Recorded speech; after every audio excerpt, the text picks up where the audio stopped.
Agricola is a fairly complex game that is interesting and fun for 1 to 5 players. It takes roughly 30 minutes per player, so a 3-hour game would take about 1.5 hours.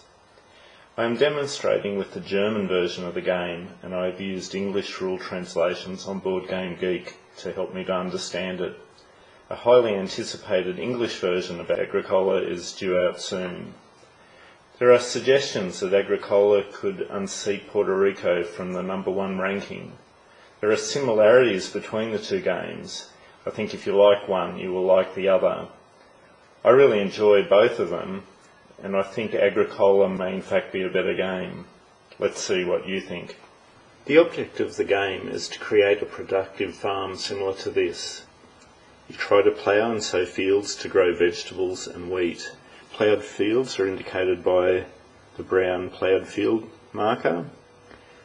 Orange circles are vegetables and yellow circles are wheat. You build fences, these are the fences for the blue player, around pastures, and you can also build stables to help you raise animals. White squares indicate sheep, brown are cattle, and black are wild boar. You try to enlarge and upgrade your house. This house here has 5 bedrooms. These tokens indicate that it's been upgraded from a timber house through a brick house to now become a stone house. You also try to increase the size of your family from an original husband and wife, adding 3 children maximum.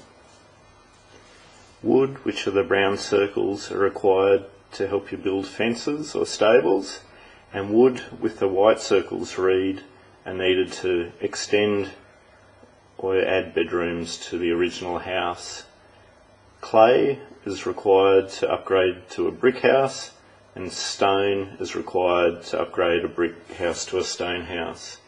Having more children means there's a larger food bill, which requires more food tokens, which may require the slaughtering of some of your animals or the use of some of your crops.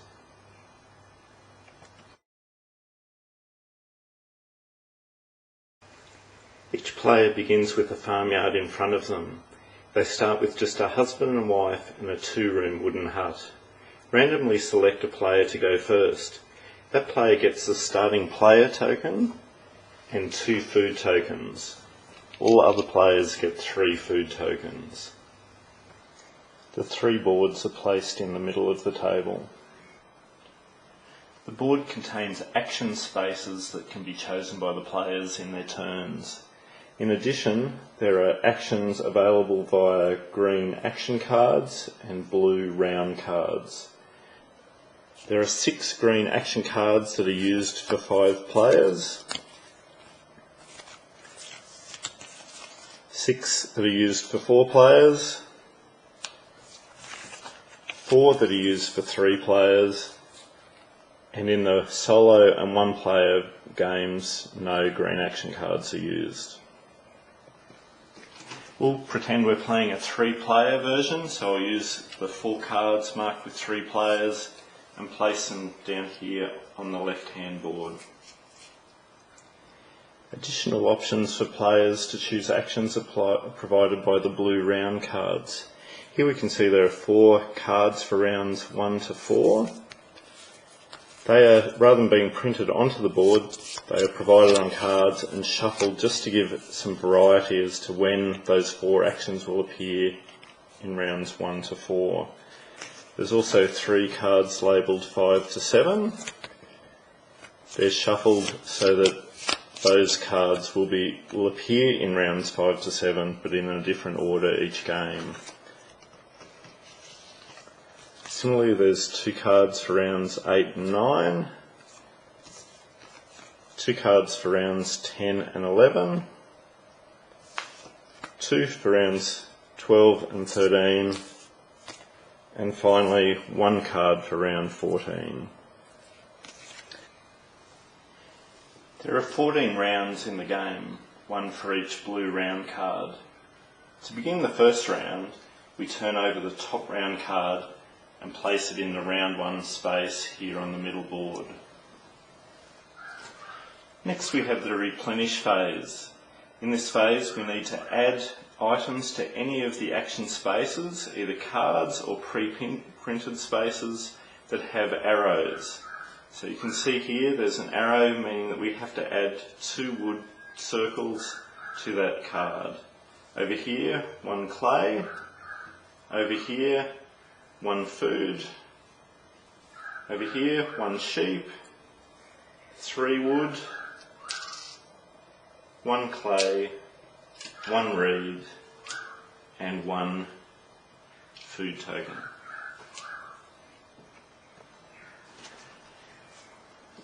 The first player begins by placing one of their family member tokens onto an action space and carrying out the action of that space, which often will be taking the resources associated with that action.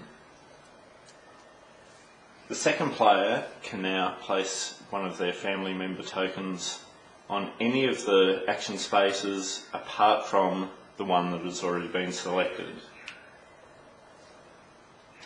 Play continues around the table clockwise, other players placing a family member and carrying out the associated action.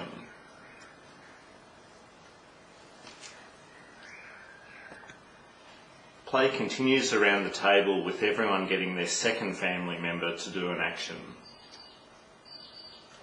Later in the game, if your family has children, they also get to do work by choosing an action.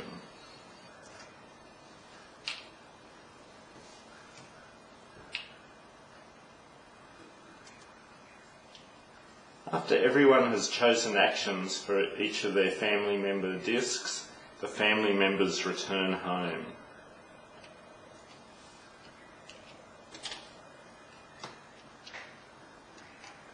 The next rounds follow the same pattern as the first.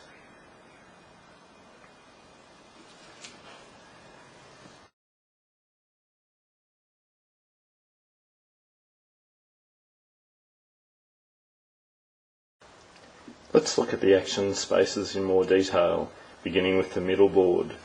Here we have fishing, which provides food, a reed space, clay and wood. If you select one of these for your action for your family member, you get to take the resources that are in that square. For example, if you chose the 3 wood, you would place it on there, take the 3 wood tokens and put them on your farmyard. Going through the left-hand board, we have the day labourer action space. Placing your token there enables you to take 2 food tokens from the bank and place them on your farmyard. Choosing the plough field action space allows you to play a ploughed field token on your farmyard. Once placed, these cannot be removed or swap positions. The wheat action space allows a player to receive 1 wheat circle from the bank. The starting player action space is an interesting one because it allows the player to take the starting player marker, and it means that in the next round they will get to be the first player. They also take any food tokens that have accumulated in that action space. The house build and or store build action space allows you to add a room to your house or add a stable. When adding a room to a timber house, you need to pay 5 wood and 2 reeds for the thatching on the roof. You then take a timber room token and place it orthogonally next to one of the rooms in the house already. Once placed, it can't be removed or moved.